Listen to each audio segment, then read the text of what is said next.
Hi Venkat. Yes.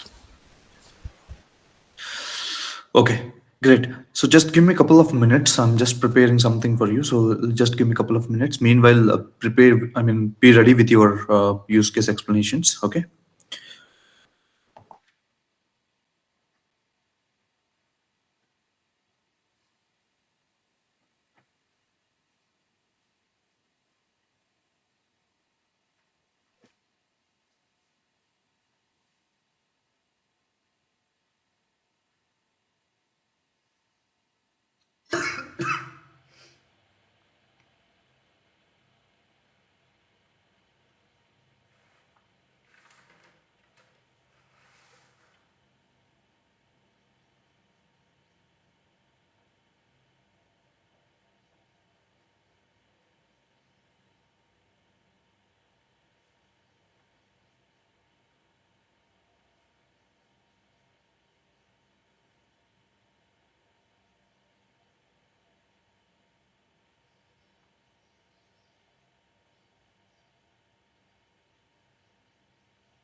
Okay, yeah.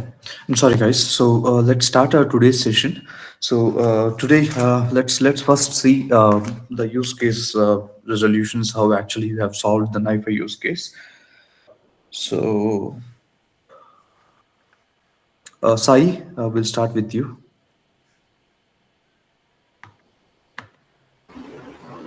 Okay, let me share my screen.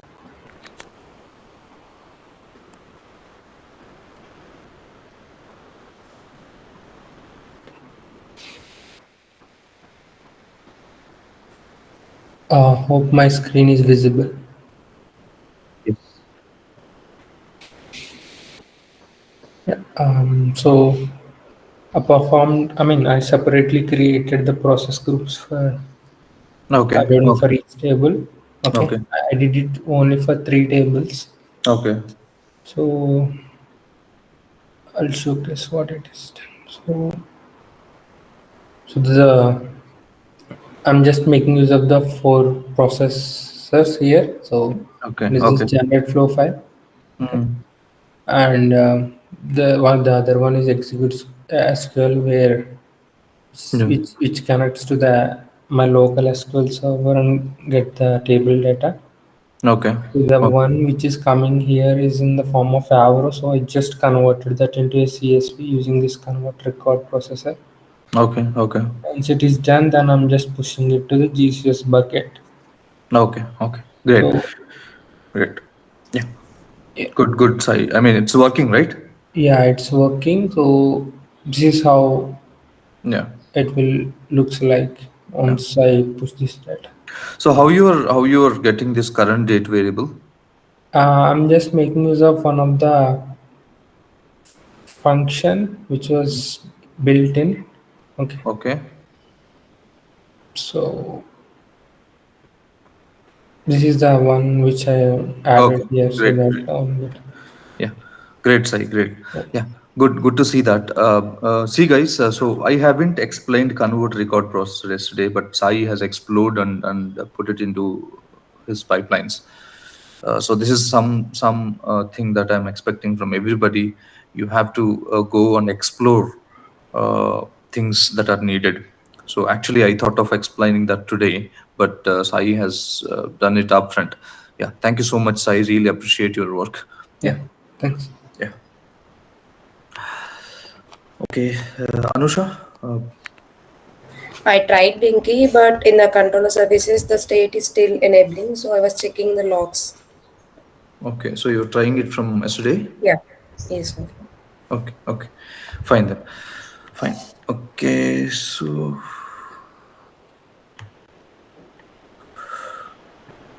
okay, so I mean, going forward, guys, if you are facing any issues, you can post it in the WhatsApp group, right? So instead of keep on trying and leaving it there, I recommend you guys to post it in the WhatsApp group so that people who have solved it or people who already face the similar issue, so they can at least give the solutions, right? So that you'll be unblocked and you can proceed for your implementations. So I recommend going forward, please post your issues in the WhatsApp group.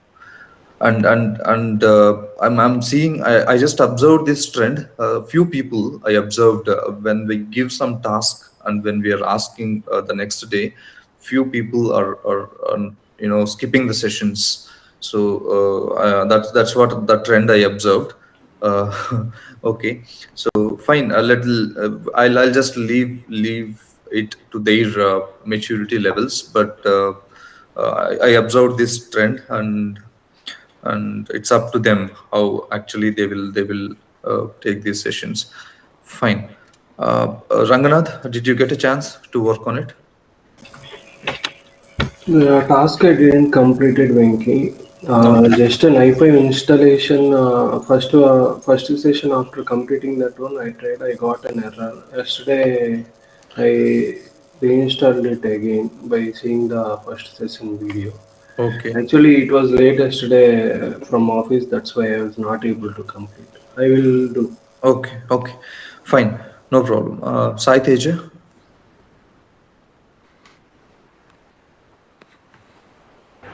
Uh, Venki, I'm not getting the credentials.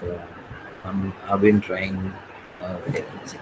Which credentials, guys? So Wi-Fi credentials. Okay, okay, so So in the log file, I'm not seeing those. Actually, I tried I tried on first day. So that time I got. After that, I tried to stop the Wi-Fi.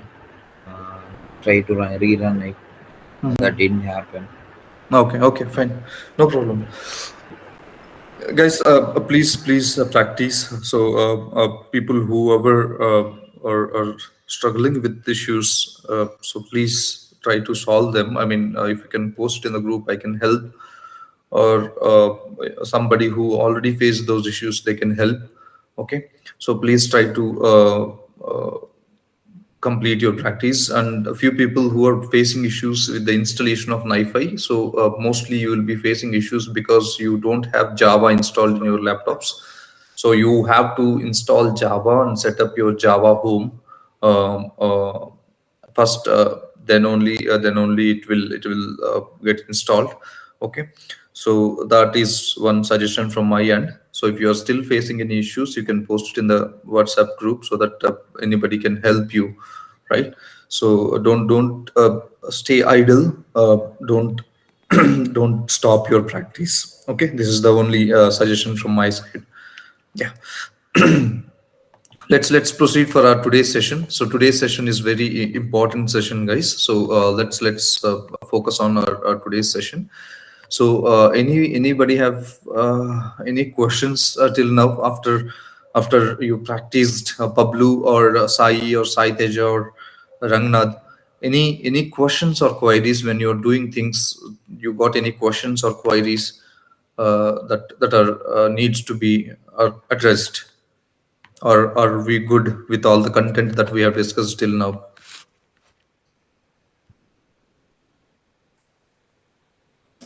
Yeah, clear. Fine, Venki. Yeah. Okay. Okay. Fine. Yeah.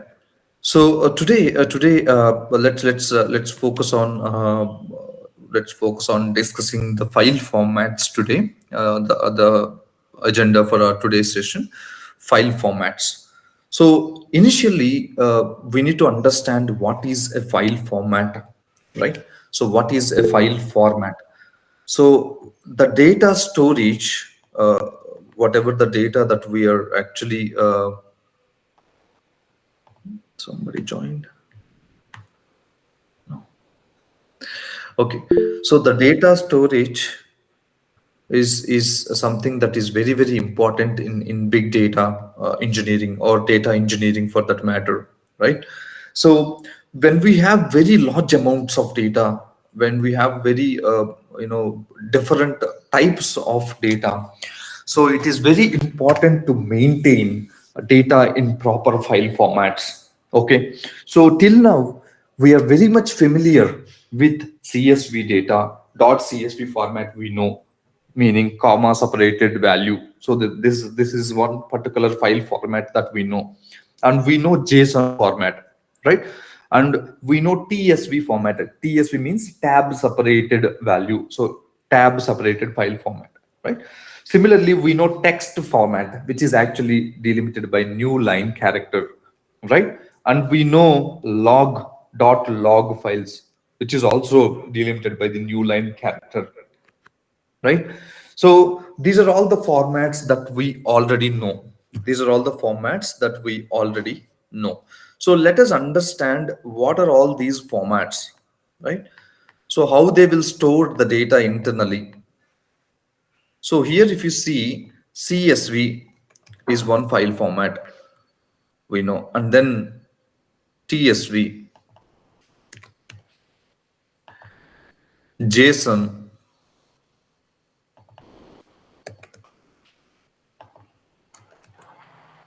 right? So these are all different formats. TXT, right? We know these formats. Is it anybody have any queries in it? Everybody knows these formats, right? Yes. .csv, .tsv, .json, .txt. So these are file formats, right? We know these file formats, but for the traditional data management, these file formats are sufficient. That I do agree, right? So previously, when we do data engineering, we used to use these formats only. Till now, few users will request these file formats only as the output data. But when it comes to big data, right? When it comes to big data, these file formats are not sufficient, right? Why these file formats are not sufficient? Because they don't carry big data related solutions, Meaning, when we store a 500 GB CSV file, it will occupy 500 GB space in the disk. And when we try to read and process this 500 GB CSV file, the processing time will be very slow because of its row based structure. Okay. Now, what is that? So all these file formats are row based structures. Be very, very clear. Internally, when we create a CSV file, when we create a TSV file, when we create a JSON file, the computer or the machine should store your data in certain format in the address spaces that are there, right? So the storage that it will follow is row based storage, meaning each and every row that is there in your file will be stored in the adjacent format. Be very, very clear. Each and every row that is there in your file will be stored in the adjacent format, meaning row 1, and then adjacent to that row 2, adjacent to that row 3. Like that, it will store the data in the address spaces. Because of this nature, the big data processing and big data storage is becoming very difficult to maintain. Okay, so that's why when big data got evolved, the new file formats got evolved, which are actually giving solutions to the huge volumes of data storage, huge volumes of data processing, right? Now let us understand a few more features that are needed and that are important when it comes to big data storage, big data processing, right? When the data volume is very huge and when data volume is massive, and we have different types of data, and we need to process very, very huge volumes of data.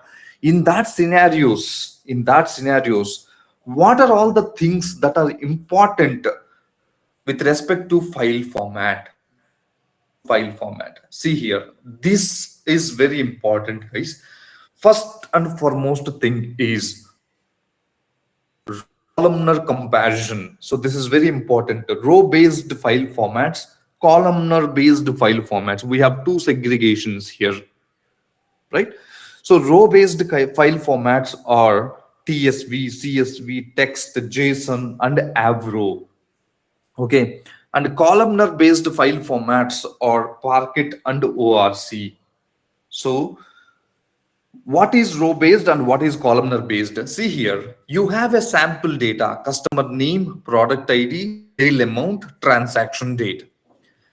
How actually row based representation is doing and how columnar based representation is doing? See here, the data storage in the address spaces, right? First it will store one row, and after that another row, and after that another row. That's how the row based file structures or row based file formats will work. And if you see the columnar based representation, it will store the first column data, and then adjacent to that it will store the second column data, and adjacent to that it will store the third column data. The columnar file formats will store the data. Because of this reason, columnar file formats are very, very optimized file formats when you are operating in the processing phase. When you are doing data processing, and when you are selecting column data, and when you are doing some kind of aggregations, and then you are doing some kind of processing, right? So in that scenarios, the columnar file formats will give the best performance. Be very, very clear. Okay, so guys, you understood the difference: row based versus column based file formats. Row based file formats are CSV, TSV, JSON, text, and Avro. Avro is also a row based file format, and it's also a big data file format. But why we use Avro in big data, we'll see that, and there is a specific requirement for it. Okay, so Parquet and ORC, these two are the file formats that we majorly use in data engineering. Be very, very clear. Parquet and ORC are the top file formats we regularly use in the real-time projects, because we have to store and manage huge volumes of data, and we'll be processing huge volumes of data. For that, row based data formats are not efficient. Okay, and we will see few more reasons. Compression. Okay, so we all know compression. What is compression of a file? Let us say we have 1 GB photo. Okay, and when we do the compress to .gz or .zip file, you will see the space got reduced to 500 MB or 600 MB. Are we clear, guys? Are you with me on it? Yes, sir.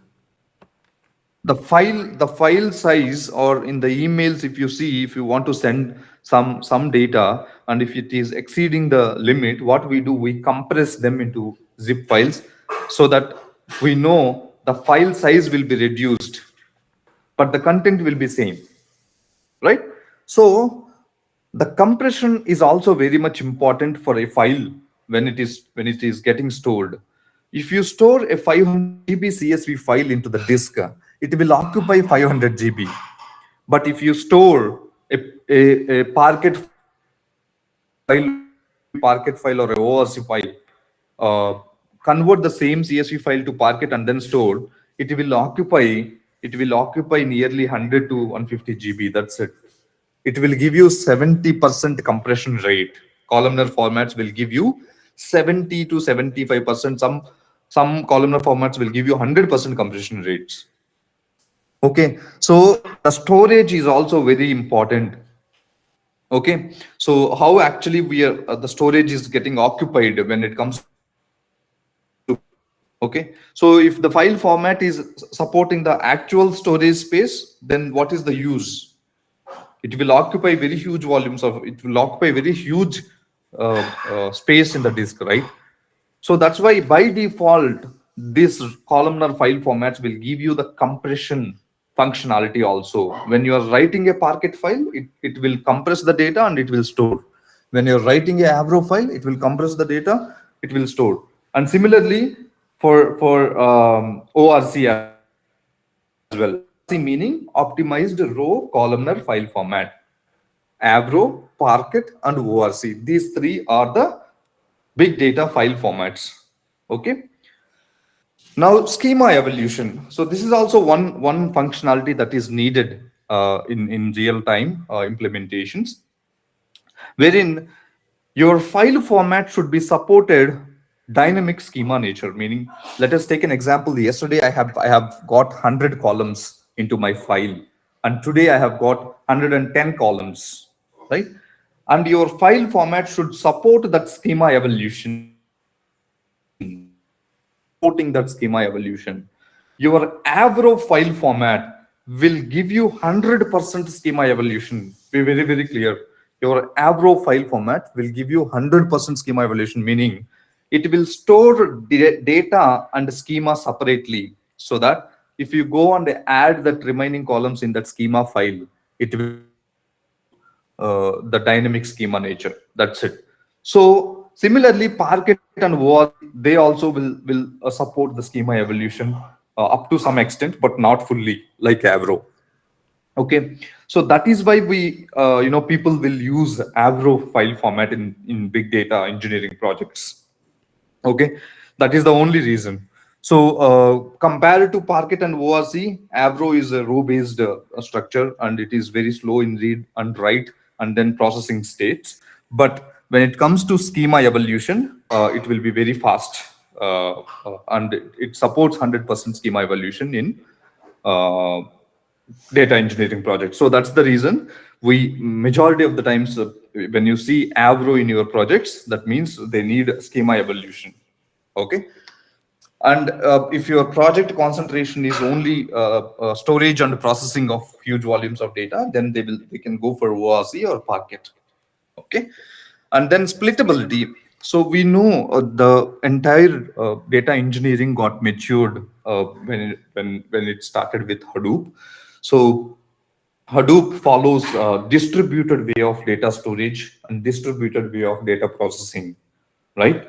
So in terms of distributed, meaning the data should be splitted across multiple nodes, and data should be processed parallelly uh, on these splitted parts, right? So that's how your file format also should support this distributed computing. Be very, very clear. Okay, if you're coming up with some kind of a text format, and then I want a distributed processing, no, it won't.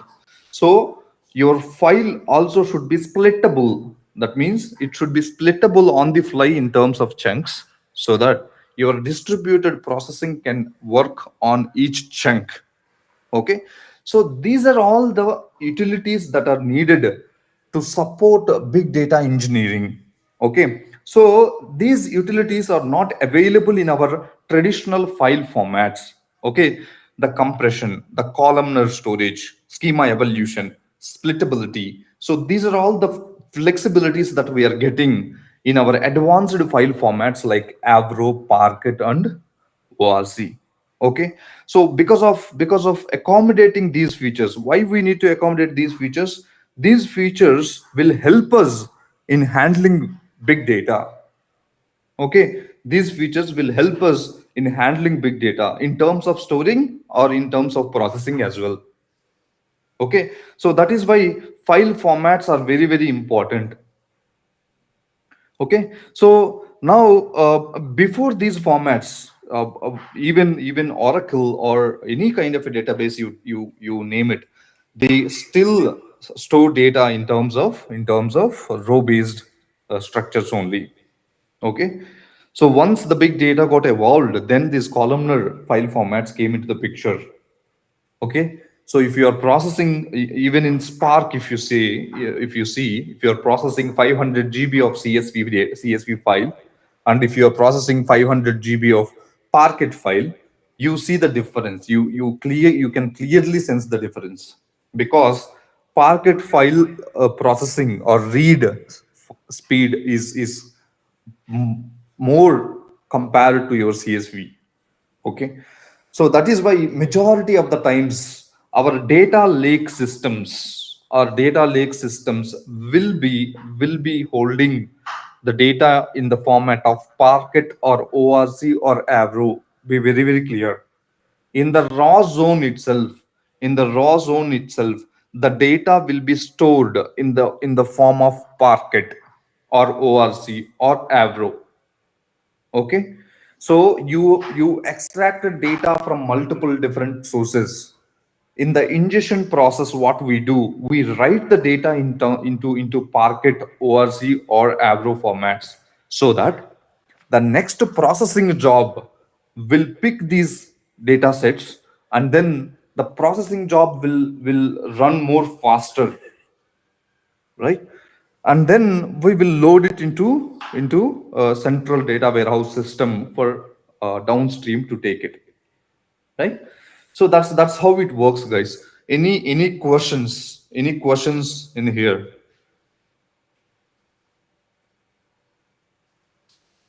Clear.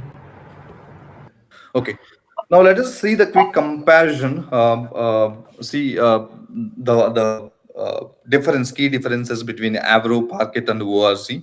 If you see this schema evolution support, Avro will support it 100%. Parquet and ORC have their own limitations in terms of schema evolution. Compression, if you see, Parquet will give you 75% and ORC will give you 100% compression rate. And then Avro will give you 50% compression rate. And then splittability, you have 75% Avro, 75% Parquet, and then 100% ORC. Most compatible platforms when it comes to Avro, Kafka, and Druid, these platforms will always compatible with Avro format. Impala, Arrow, Drill, Spark. So these frameworks are very much compatible with Parquet file format. And then Hive and Presto. So these Hive is a data warehousing tool on top of a Hadoop platform. So that is compatible with ORC file format. And row or columnar, if you see, Avro is a row-based file format. Columnar-based file formats are Parquet and ORC. And read-write speeds, if you see, Avro is mainly meant for write speeds. Okay, no file format will give you everything, guys. Be very, very clear. If you need one thing, you have to compromise on the other thing. Okay, no file format in the world will give you 100% read speed, 100% write speed, 100% compression, 100% schema evolution. No. If you need a good compression and processing, you have to compromise on the schema evolution and splittability. So these are the things that you need to know before we jump into our next sessions, because this is very important. I'll be using Parquet file format more often in our sessions. Okay, so that is where, if you see read speed, I mean, I want to read the data very fastly. I want to read the data. So in that case, we can go for Parquet or ORC. And write speeds, if you want to get, then you can go for Avro. If you want to write fastly, and if you want to support 100% schema evolution, then you can pick Avro format. So the file format is something that will be decided by the solution architect, or in some cases it should be, the decision has to be taken by the developer as well. If it is a project level decision, then it will be taken by SEA, a solution architect. And if it is a job level decision, then it has to be taken by a developer. Okay, so that's the concept of file formats, and the importance of file formats, and advantages that are there with respect to file formats. Okay, so hope everybody understood this file formats concept. Any questions or queries? Venkat, hello. Yeah. ARV files, that's it, revenue files, which is related to either in row based or column based. Treveny is a columnar file format. See, so there are few file formats which will be dedicated to the organization specific.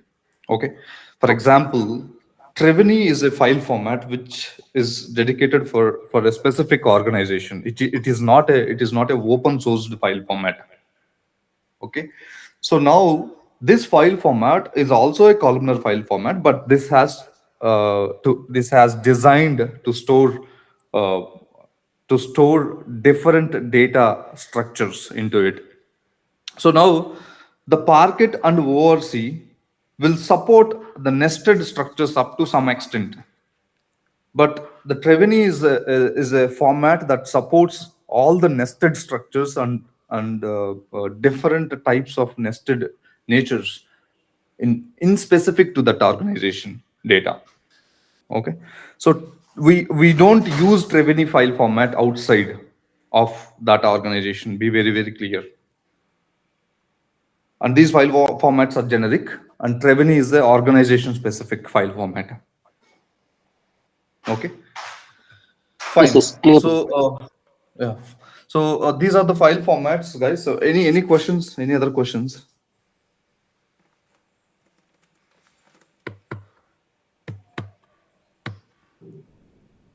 Any other questions?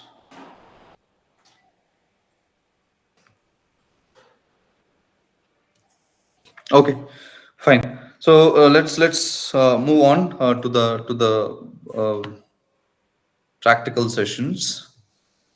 Okay, so in NiFi, or for that matter in Python, how we will write the data into these kind of file formats, right?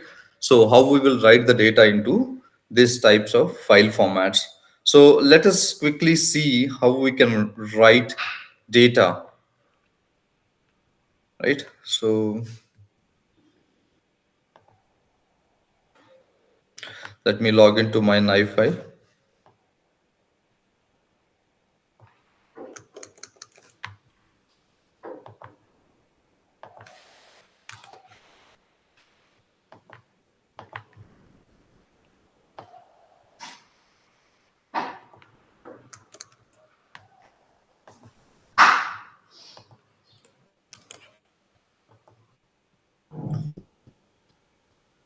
Okay, fine. So here if you see,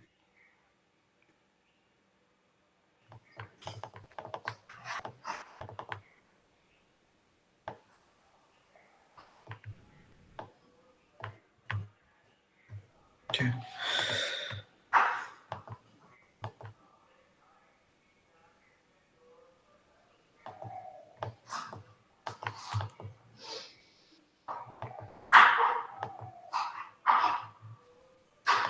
Okay, fine. So here, if you see, I have the same pipeline, guys, with me, and if you try to see, I have added one more. Oh, not this one. Yeah, I have added one more processor called convert record here. If you see, let me quickly rearrange these things.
Okay. So I don't want to terminate this.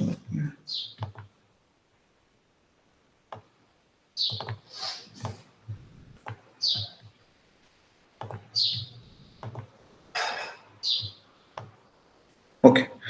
So here, if you see, I just rearranged it, and I terminated my failure relationships. Okay.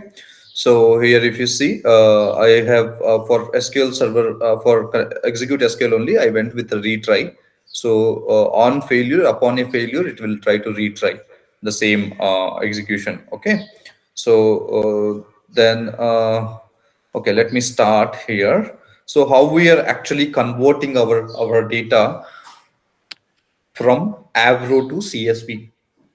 Okay, this is important to in real-time projects. We use this convert record processor more often in NiFi to convert our data from CSV to Avro to CSV, Avro to Parquet, Avro to Avro to some other file format, right? So by default, your NiFi flow file will follow Avro file format. Okay, so in your data lake, if you are following Parquet file format, the ingestion has to be done in the Parquet. So you have to convert your Avro flow files to the Parquet type, right? So in that scenario, you can use convert record processor. Okay, convert record processor. So what is there in this convert record processor? Let us see this. Here, if you see record reader in the properties section, record reader is one option. Record writer is one option. Okay, so you need to specify to your convert record that you are reading data in this format, and I need this data in that format. So you have to specify these two options in your convert record processor. Otherwise, it won't be able to recognize, right? So that is why I have clearly mentioned in the record reader section, I have used Avro reader, and in the record writer section, I have used CSV record set writer. right? So once I configured these two, then I can actually go and run my system. So how you can actually configure the convert record processor? Let us see.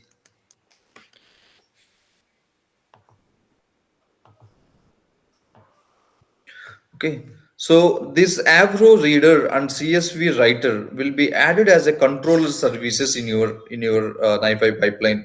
So I will just simply delete these things so that I can show you.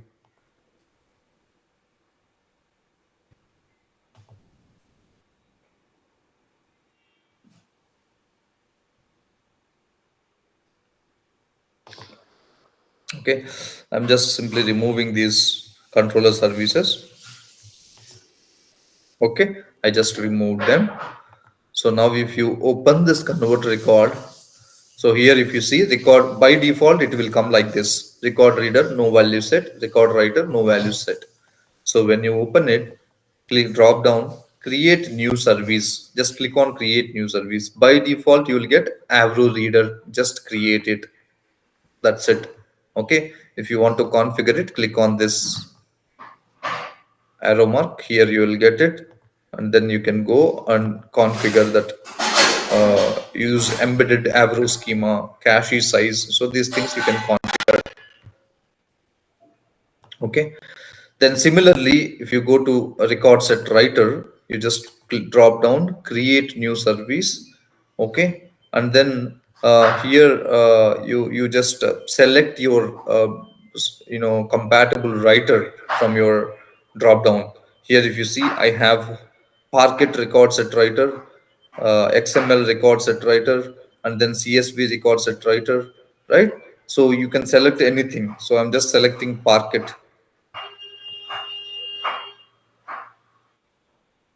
Okay, done. So my convert record processor is successfully configured, right? So I'll just delete this, and then I'll use the created record sets here. Avro reader, okay, and here Parquet record set, done. That's it.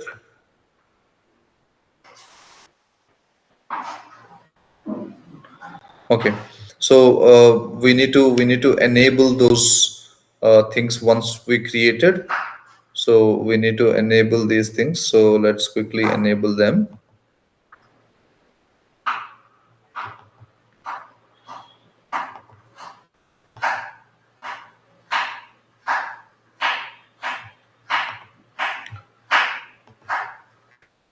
Okay, so we are good now. So let us quickly let's see the path here. So test NiFi CSV. Instead of this, I will try to.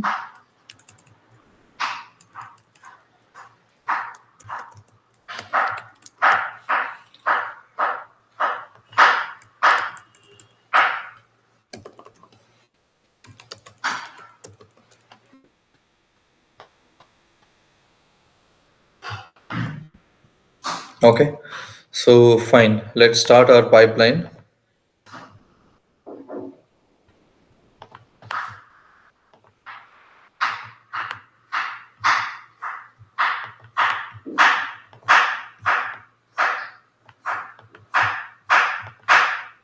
Right, so this is completed. Let's quickly go to the cloud storage and check.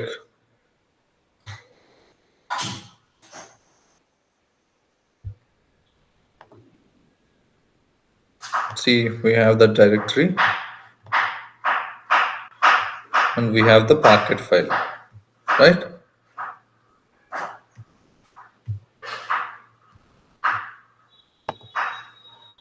If you try to open this, you won't be able to see anything because this is a different file format, like Avro only. So you won't be able to open it in Windows, or if you try to open it, you will see data like this. Okay, so that's the file format conversion in your NiFi. Okay, you can convert your file formats however you need. and you can ingest the data into your Google Cloud storage. Okay. So one more thing that you can do is you can always use the variables in NiFi. Okay. You can create your variables. Let us say GCP project. Okay. And you can actually set the value here. Okay. So what is our GCP project name? Dev DE training. Dev -DE training. Okay. Right. Apply. See here, your variable got created. Similarly, you can create n number of variables, because wherever you are hard coding the things. See here, I'm just hard coding my bucket name, and then hard coding my Parquet path, and then project name. Everything I hard coded, right? So you can actually declare variables, and then you can call the variables into your space. Okay. So here, if you see, I can go and create multiple variables in the NiFi pipeline. Okay.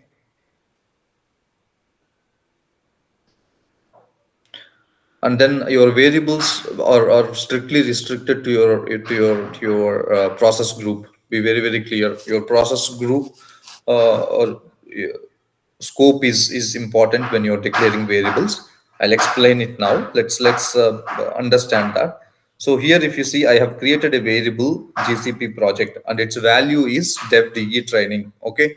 And if you see the scope of it, database load to GCS, it is restricted, or it is only this variable can be used in this process group only.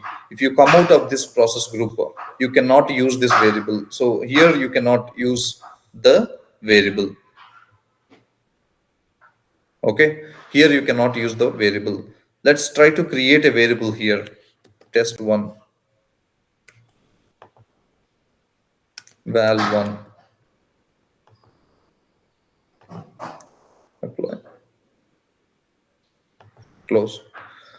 And then let's go here and let's see the variable section. See here. So in programming, we have a concept called method variables, global variables, or class variables, and we have a constructor which is actually declares the global variables, right? So similar to that, if you are coming out of your process groups, and if you're creating variables in the root level, then those variables can be accessed by all the process groups.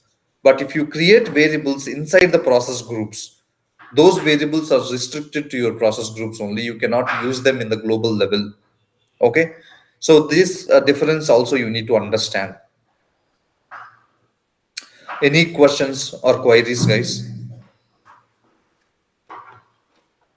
Any questions in format conversions or the file formats that we have discussed today?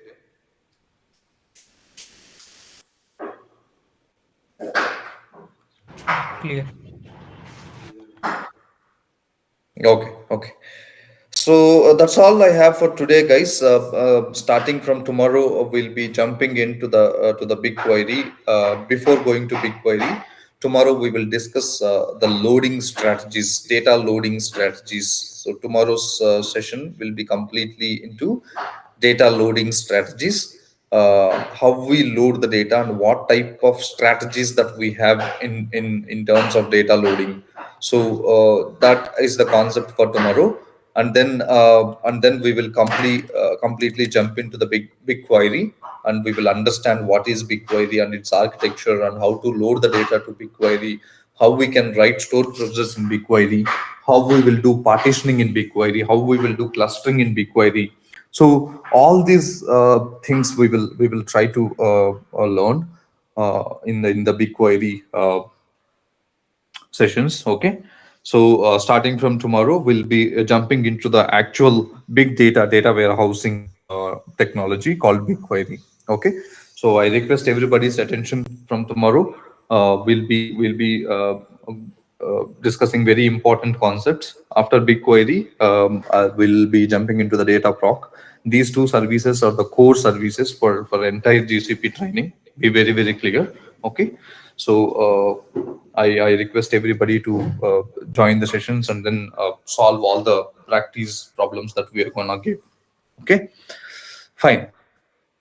Okay, guys. So thank you so much for joining once again tomorrow. Thank you.